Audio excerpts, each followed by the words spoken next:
To me, this album is really just fine. Oh. Hello, everyone, and welcome back to the New Music Podcast. We got a pretty exciting week here for you because we have one of the biggest albums of the whole year coming out.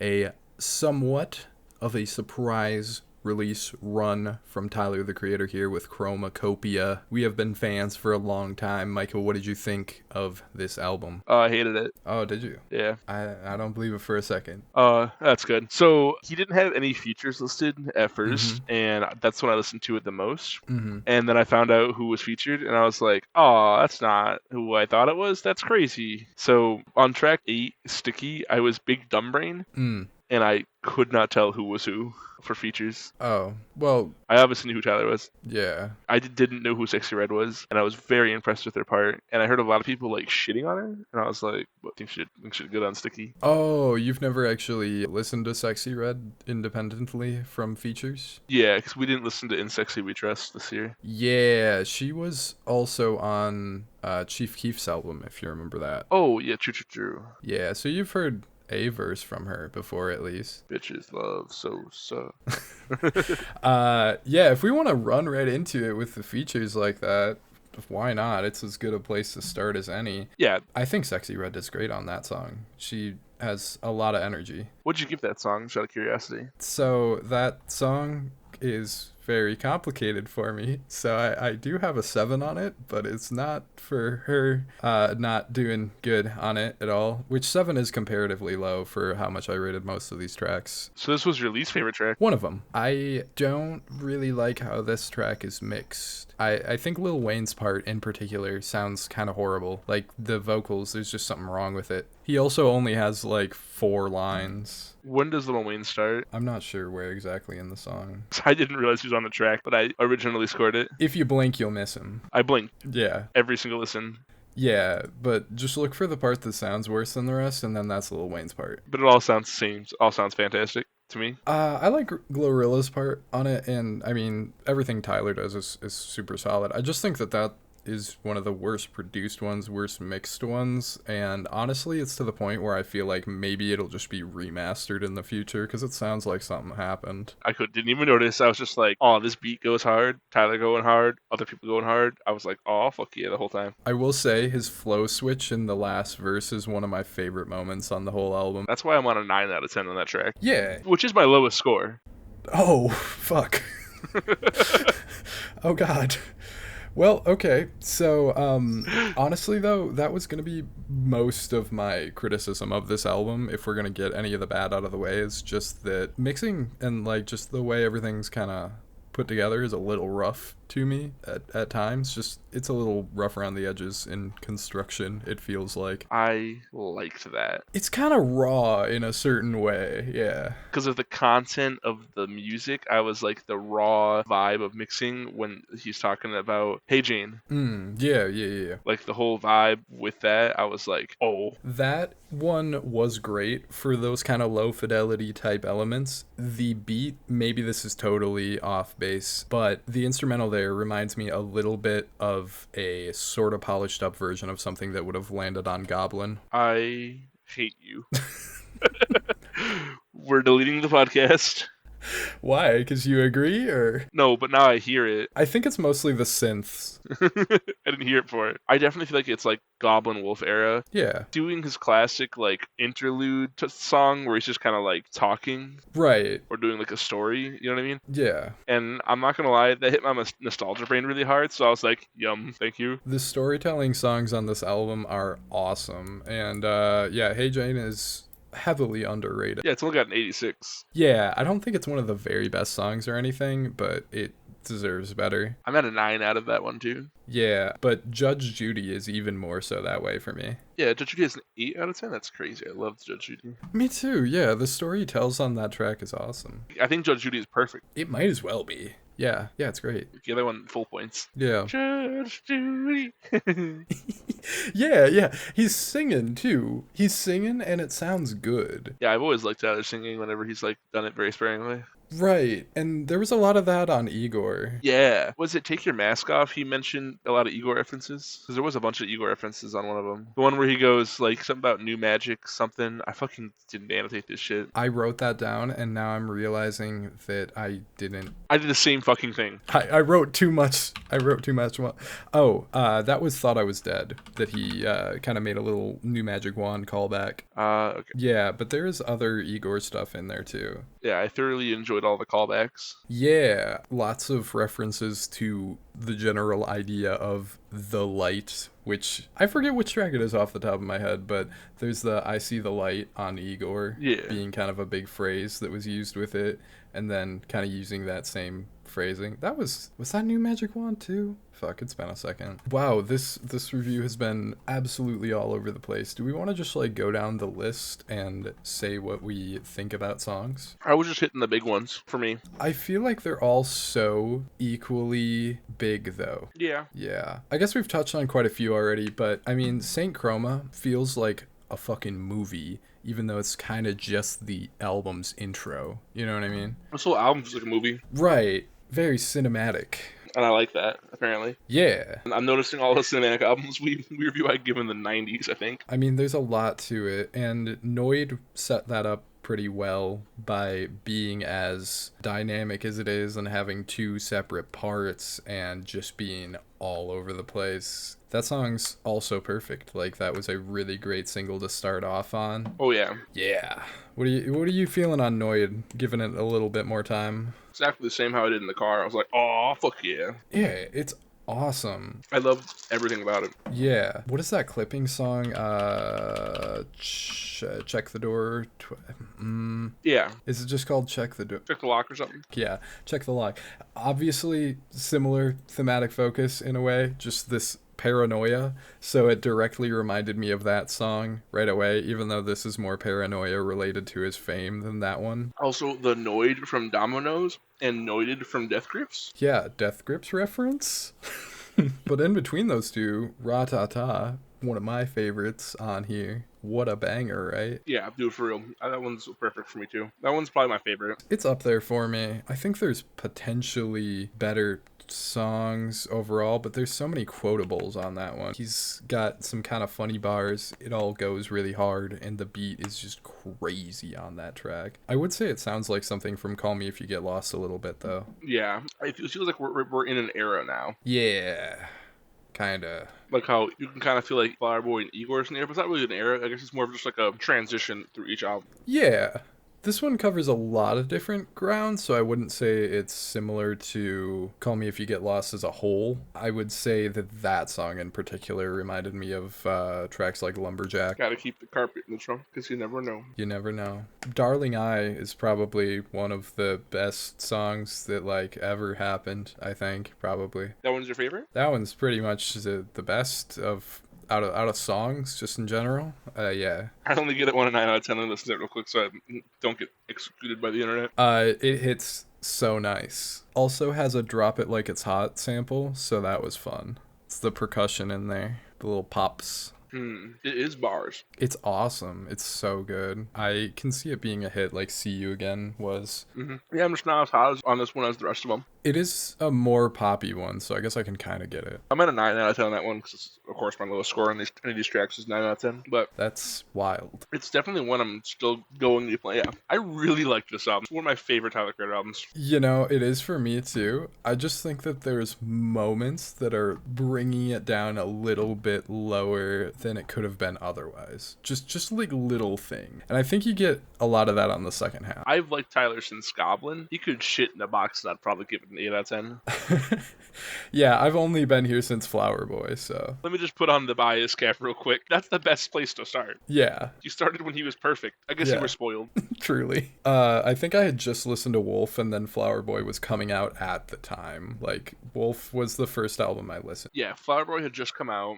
I remember because me and Marshall were jamming it and you were like, hey, this sounds kind of good. Yeah. And I was like, nah, you got to start with Wolf. Here's the good album and then here's the new album. And then you were like, no, this is the a good album, and then you were just right. Yeah, that was definitely something that changed over a period of time, but as these albums have come out, it kind of feels like different eras of my life personally have been defined by whatever album was newest since I heard Flower Boy back in 2017. Felt. Yeah, I don't know, it's just timed out right that way, and I just moved to a totally different location and I'm doing totally different things, which is why a lot of the podcast stuff has been so inconsistent lately. And then this drops and I'm like, this is perfect. But that's totally a personal thing rather than about the music, but it is a cool thing, I guess. See, this is dropping in the era where I'm finally trying to get my own car that has brakes.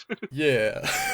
Brakes are good. Out of my Buick era. Yeah. Getting back more on track with the music though, I feel like the second half is weaker than the first. Do you think that's at all fair? I don't know. I feel like it's all pretty even throughout. I liked the second half a lot. The second half consisting of Judge Judy, Sticky, Take Your Mask Off. I'm just gonna name every fucking track. I really like Him. Yes. The more emotional tracks on here. I was gonna say Like Him is the exception. 14 tracks. So yeah, Judge Judy is the middle point, I guess. I liked everything in the second half just as much in the first half. I guess Tomorrow and Thought I Was Dead I have rated at 9s, and I have Sticky and Darling it's all even. No. I have one more 90 in the second half, so I guess technically I do feel like the second half is a little weaker. Okay.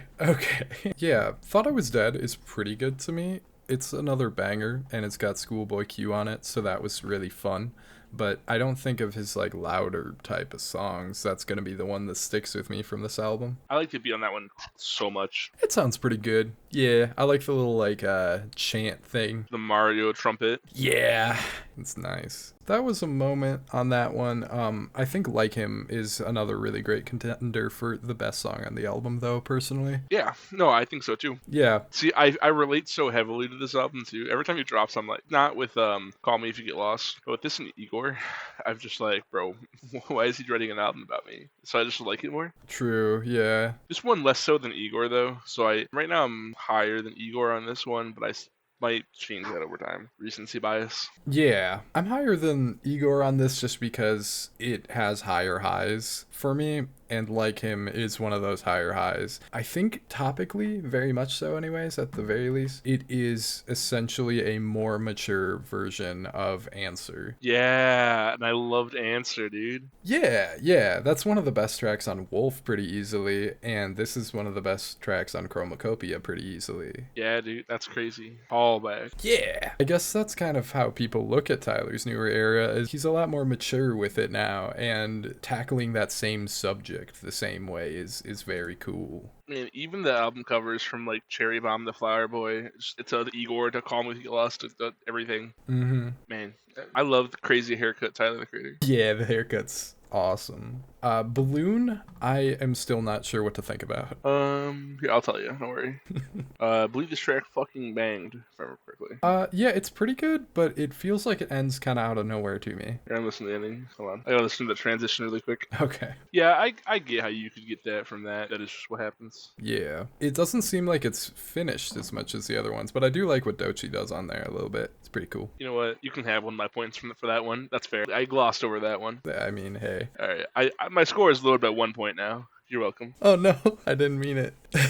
No, it's okay. I'm still rating it. That's okay. But also lots of very consistent themes throughout the lyrics, and with Like Him being written about his father not being present, then that kind of ties into Hey Jane, where they're talking about, oh, she's pregnant, do they keep the kid, do they split up, etc. Introspection and trying to work out this scenario. Should I settle down, have kids, etc.? And then I think it's really nice how I hope you find your way home. He addresses that directly and says, nah, I'm not really feeling that right now, basically. Yeah. Yeah, it all ties together real nice. And then the whole like mask metaphor going on is very cool too. I feel like you can get into the weeds on this one. It's very poetic what all he's doing with this one, which I guess is to be expected. Poetic justice. Yeah, it's to be expected. I mean, this is kind of like an Igor moment, though, you know? Yeah. Yeah. And when Igor came out, I was like, aw, man. Yeah. And Igor, I have overplayed for myself at this point. Same. Which will apparently never happen with Flower Boy, because I've listened to Flower Boy more, and I still have not overplayed it for myself. With Wolf. I listened to Wolf way more just because of, the extra 4 years I had to listen to it more. Right. And I can still go back to Wolf any day, and then immediately skip Domo 23. You don't like Domo 23? That one I had fucking sick and tired of hearing. I suppose that's fair with the pitched chorus there and whatnot. It's a little grating. I can see that. I feel like we're getting back into kind of like a deep poetic thing with this one, where Call Me If You Get Lost definitely had layer of introspection and something more to it. This one is more artsy. One thing too, the marketing of the album. Yeah. Like, this one was just like, he was like, Monday, here you go. And Call Me If You Get Lost, he was like doing a fucking bunch of marketing stuff, which was cool. Yeah, this one came so out of nowhere. It's really such a weird moment for that reason. He has a couple Instagram posts I'm looking at now, but this was all like within a couple days. He just was like, here you go. Get out of my face. Yeah. Yeah. But let me scroll back down to the Call Me If You Get Lost marketing. Is this it? Yeah, where he was like dropping his, like, the phone number all the time. Remember that? Mm-hmm. Yeah, there was like a whole sick. almost ARG type thing to that. Yeah, and even with Igor, Yeah. he randomly dropped the synths to Igor's theme. Igor's theme. Yeah. Played like a snippet of Igor's theme type thing. And then He was like a single 7 days before it dropped, and then album. Noid came out and it was like, here you go, right afterwards. Yeah, we were driving back from Shoo Shoo. It feels like that happened basically yesterday. Yeah, dude, it's crazy. Yeah. This has been such a quick turnaround, and really more album cycles need to look like this, but except the Monday thing. Please don't drop on Monday. This has been stressful. Yeah. Yeah.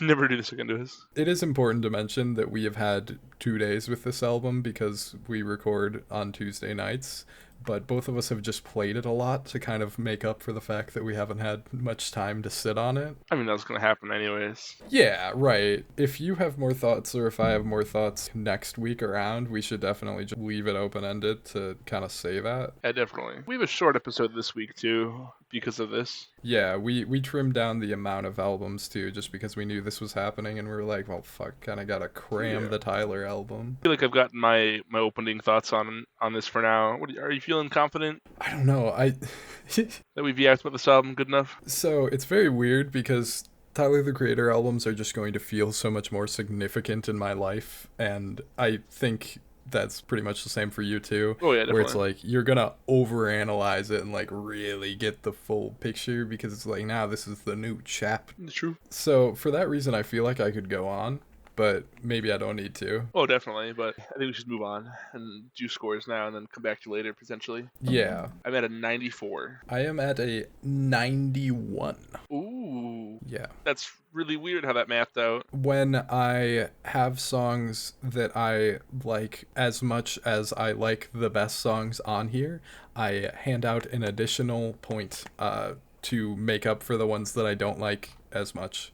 I only do it like 2 or 3 times per an album if they have a bunch of those songs. But that made those like couple 7 out of 10s just kind of right up there with the rest. And then there's a little bit of bias playing into it as well. So it's like, it's boosted. Don't get me wrong, but I would say mine is like 4 points of bias easily. yeah, Maybe even 5. that makes sense. Yeah. Truly though, like, I'm just looking at it and dude, Ratata is one of his best big bangers of songs. And then you got Noid, and then you got Hey Jane, Judge Judy, you got Take Your Mask Off, you got Like Him, and then it's even got like a really good closing moment. There's just so many songs here that are fucking peak Tyler the Creator. Yeah, we have another album up next here that would have been potentially a moment had Tyler the Creator not dropped on a Monday. Yeah. Let this have its shine for a couple days at least. Laura Marling dropped Patterns in Repeat.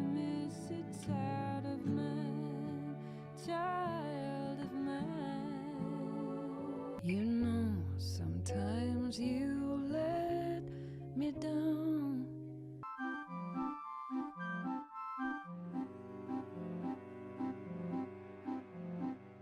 Now, I'm not familiar with her discography, but she seems like a very heavy blue check artist. Holy shit. Yeah, critics do be loving Laura Marling quite a bit. The user scores are never too far behind. Never too far, but you only get so far, you know what I mean? Based off just all the scores, and this just seems like her best work. I mean, it might be. I'm not sure, but this was pretty good. I liked this quite a bit. I was like, his vibes. It's definitely propped up a lot by the first couple tracks, and then Caroline. To me, this album is really just fine. Oh, I was like, ugh, another singer-songwriter album. And then I was like, wait a minute, I fucking love singer-songwriter albums.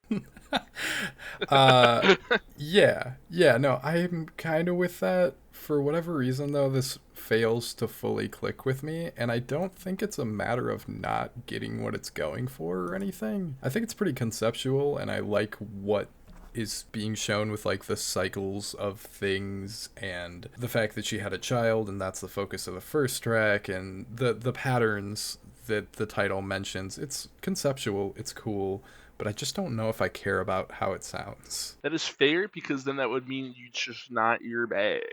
Is it? Right? Is that fair?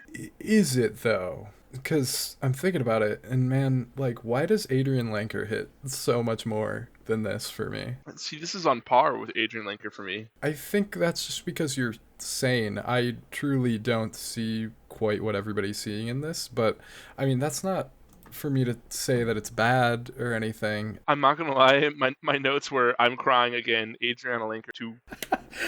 Okay, so I mean, like, yeah, it hits you pretty well then. Like, what's some stuff that's working? The opening little, like, guitar, I think she has an all of her fucking tracks. Let me check.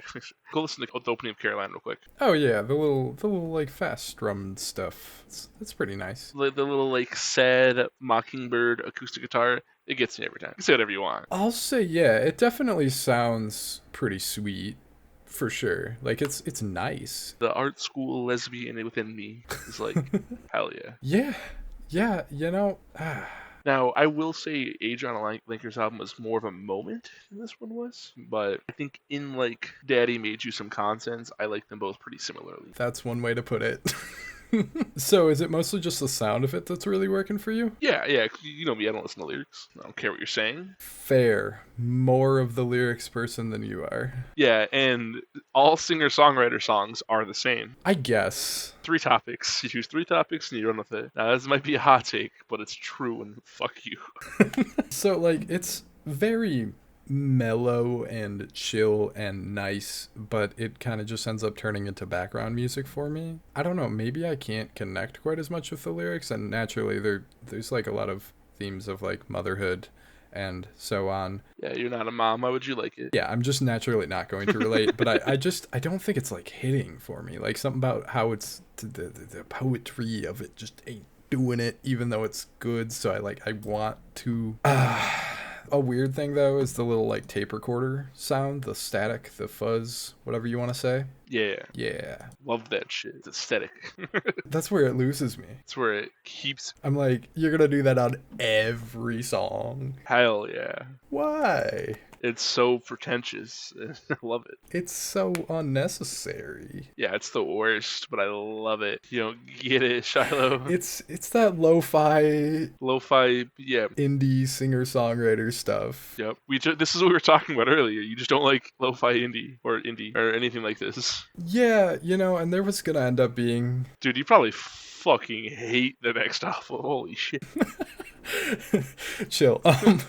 But no, look, so I have no idea how else to say it other than it's simple and it's good because it's simple, but it's not hitting and I don't know why. So explain to me why it's hitting, I guess. It's just a feeling, brother. I don't know how to tell you. It's just the feeling of it. Yeah, just listen to it. All right. I mean, like, you're not getting anything, like, super specific from it that I should be picking up on? No, this isn't, like, a super specific album, if that makes sense. Like, you know what I mean? Like, it's not like there's a moment with it to be trying to connect to. It's just, like, this is above average singer-songwriter music that I fuck with. And, like, there's a couple songs here. Let me look at track ratings. Tracks like Lullaby. Lullaby is really simple, and it was one of the songs that did that. Okay, but like it really doesn't do anything for me. I'm saying bad tracks on the album. Not bad, but like not great tracks on the album. Like that kind of shit is where I'm feeling you there. Okay, yeah. This is why we're not breaking into like the Adriana Lenker level scores. That's where my comparison is. Maybe it's just that's more like angsty and this is more peaceful or something. I don't know. I don't know why I'm not getting it. I can't really justify it. It's just something to cry and smoke cigarettes to, dog. Just don't think about it. Fair enough. I do like the symmetry of the album and the cycles that it brings up.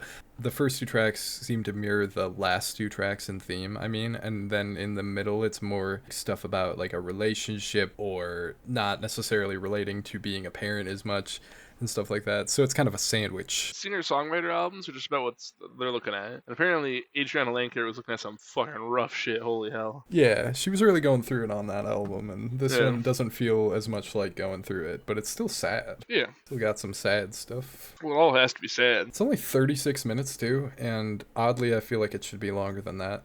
It does feel a little longer than that. I'm trying to like find the words. So the second track is probably my favorite track. Yeah, that's a fair one to pick. I think it's just the best produced. You know, you're picking apart my entire reasoning for liking this, you fucking dick. No, but that's the thing, you're right. But also, like, you're not wrong. Yeah.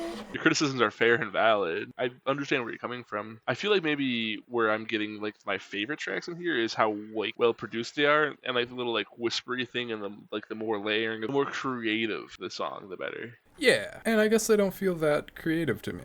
Yeah, and they don't have. They're not. They're there. They're fun, and then they're gone. Okay, yeah, alright. Well, I don't think I'm getting anything from it that you're not getting. I'm just not as preferential towards those things. Maybe that's what we're running into here. Yeah, it's just not your thing. Yeah, I guess that's okay. That's fair. I really like how the album closes. Yeah. Put that out right away. I think it closes really well. I think it opens better than it closes, actually. It wraps itself together in a nice little bow, though. Yeah, it does. It's a meal. Yeah, definitely. The sound just does very little to excite me, and it's so like lo-fi aesthetic singer-songwriter stuff that I'm just not excited by it. The writing in parts and the way the album is put together is really cool, so I give it more points there rather than complete indifference. I end up at a 68, which is a painful hot take to have, though. 68, I'm at a 79. You're not even that much higher on it than me. I'm at a 79, you're at a 68. That's like 11 points different. Yeah. I think that's exactly what we're saying. Yeah, I guess. That makes sense. Because it doesn't break into the 80 range because it's not a moment or do anything too crazy. It is good. Yeah, is good. All right. Well, with that all being said, we do have some singles at the end of the episode, but we do have one more album to get into. I was going to say you forgot about Soccer Mommy, which gets right into it. Yeah, we got Evergreen by Soccer Mommy.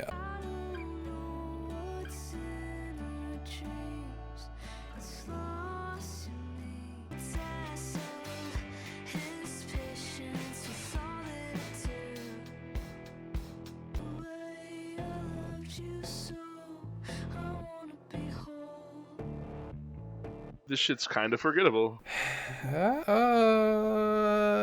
Kinda. Just kind of. It's kind of good. Yeah, it's got some moments. It's pretty good. Okay, so maybe I'm understanding where you're coming from more with this one, because I wasn't huge on this one very much. I was like, so I was a little over it. So I'm creating myself a weird little paradox here, because part of me wanted more of these songs to be a little bit stripped back and more mellow and let the just writing and music itself do its thing rather than overproducing it. So then I'm like, well, that's exactly what Laura Marling did, and I didn't really like it there. So I have no idea how to criticize this now. That's really funny. You're like, I want this to be bad. Yeah. I want to hate this. No, I just think that maybe there's not enough moments that fully commit, and it feels like there's an edge of commercialism to it, but I don't normally end up disliking that. It kind of feels like some radio shenanigans. Like, it doesn't even have a blue check, which is kind of crazy. Yeah, it's at a 79 though, so it might as well. Oh, yeah. Yeah. It feels a little criticky. It feels commercial. You know what I mean? In a way. I can... Even my favorite song, Abigail, it still feels like formulaic in a way, where it's just like, yep, get my rubric here. It's time to make some indie rock. That song is written about a Stardew Valley character, fun fact. No fucking way. Yeah, I like that song a lot though. But Yeah, I like it too. But like, now my point is just correct. The topic is so strange. She's like in love with the Stardew Valley character, I guess. Yeah, in Stardew Valley you get like married to the characters or some shit. I'm not really sure. I've always meant to play with my wife. What is going on there? I have no idea, but It's also like little slimes that you kill. it's fun. I'm a little perplexed. What was your least favorite track? I think I have Thinking of You on that, just because it didn't do anything for me. That's fair. I wasn't huge on Evergreen. Yeah. Which, based off of the user scores, are the same. Felt like a little bit of an anticlimactic end to the album, I guess, but... Thinking of You and Dreaming of Falling, I'm also in the same boat. I could have really picked any of those, but I chose Evergreen, apparently. Yeah. I do like when the album just gets a little bit louder a lot of the time. Yeah. Anchor was probably the loudest sounding song on the album, and I think it's my favorite. But it's very, like, dark, too. It kind of lives in the low end. That's fair. Yeah, that was one of the good tracks. Yeah, I think they're mostly good. I'm just not blown away. Technically, yeah. Yeah. I'm not in the green, though. Oh, I really expected you to be. I honestly thought that you would like this better than me, and I thought you would like it more. So we're all topsy-turvy today. Yeah. Yeah, it's a lot of this is just like singer-songwriter stuff, sure. But, I mean, I think she's doing pretty good in the lyrics. I think that some of the songs that are a little bit more punchy get some shit done, and it's cool, and it's nice. And Driver's good, too. Did you like Driver? Let's find out. Yep. Okay. Driver was good. Kind of a banger. Kind of fun. I'd look at my score. Yeah, I like the more rocky songs. Guess the only big thing I have against this album is that it fails to commit one way or the other. Like, it's not all slow and it's not all harder sounds. More of like 2 or 3 EPs stapled together. You could. Not even stapled together, more just like put it in a bag and mixed up. You could, if you wanted. I'm gonna. I just think that some of them aren't as mellow as they should be, and then some of the songs that go a little harder aren't as much that as they should be. Yeah. Am I wrong? Did she used to make pop punk? No. Okay. I don't know where I got that notion. Indie pop. I've heard like maybe a handful of songs before this, but that's it. But I feel like I've got my point across. If you have anything more you want to say about this album? I don't think there's a ton to say about it. I can't really recommend against it in any way. It's not going to be one of my favorites, but it's got some moments. Understandable. I'm at a 64. I'm at a 72. Look at me being the naysayer. Yeah, and it's honestly, it's grown on me too. I liked it less the first time through, and then I bumped it up a little bit last time. Grew off of me. Really? Yeah. Isn't that weird? That is weird. But also, you do listen to more stuff than me that's kind of in this general aesthetic. Yeah, that's true. Yeah. But what single do you want to do first? Let's talk about Lady Gaga's single real quick. Oh yeah, this is a fucking bop. Yeah. Loved this. It's really good. Yes. And it's almost perfect. Right. I'm at the same place with it. Presumably going to be on her next album that supposedly is going to exist. LG7. Yeah, it's just listed as LG7 right now because there's not a title for it that's been announced. Oh, what is LG? Oh, Lady Gaga 7. 1, 2, 3, 4. Yeah. 5, 6. She has way more than 7 albums. 1, 2, 3, 4, 5, 6. Okay, 7 if it's just solo albums, I guess. Okay, technically Lady Gaga 7. Yeah, apparently 7th Lady Gaga album solo on the way. So that would be, and this is a lot better than anything on Harlequin, I think. True. That was all covers though. It's a very weird little side quest she did. There's 2 original tracks. That's true. Yeah. Yeah, but those sounded like the other ones. So yeah, it was basically a covers album, and it was part of her cursed side project of being in a bad movie. I didn't watch it yet. I don't have an opinion. It's like a comic book movie, and I'm kind of done with those, but I've just not heard anything good about it. All right. Yeah. So I'm just assuming. That's not my real opinion. Don't count that as a take. I'm just regurgitating the masses with that one. But this is a really good direction, and it is kind of what I was expecting from her, because she has always been pretty futuristic as far as the landscape of pop goes, and this is certainly no exception. Yeah, those words you just said, I heard them and processed them correctly. You good over there? You blue screening on me? Yeah, I did a little bit. This shit's very reminiscent of the trilogy, as I'll call it, The Fame Monster and Born This Way. We're just like, fuck yeah, dude. Somebody commented, cure my disease, Lady Gaga? True. Well, I do believe that's probably because that's the name of the song. No fucking shit. It's almost like it was a me. You didn't understand what I was saying. Nope, I'm lost. That's good. We're over here blue screening together. Single cover goes hard. Kinda. I feel like it doesn't really match the song, though. No, I think it matches perfectly. Think about it. Actually, don't think about it. No, I'm not gonna think about it. I refuse. This is a banger, though. Banger. I gave it a 90. Yeah, I did too. Yeah, it's a 9 out of 10 song for me. The only thing that I don't like is the little, like, non-lyrical vocals, whatever you want to say. The little backing things in the pre-chorus Yeah, gets a little annoying to me. Yeah. I'm right there with you. Yeah, that's literally the only thing. And that didn't bother me until I listened to it 3 times in a row. So then it started getting annoying.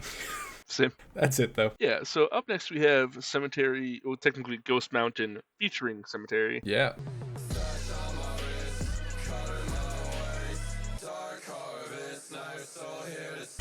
I forgot to rate this track with the not leaked version, so let me just like run it through real quick so I can give it a better, higher score. Okay.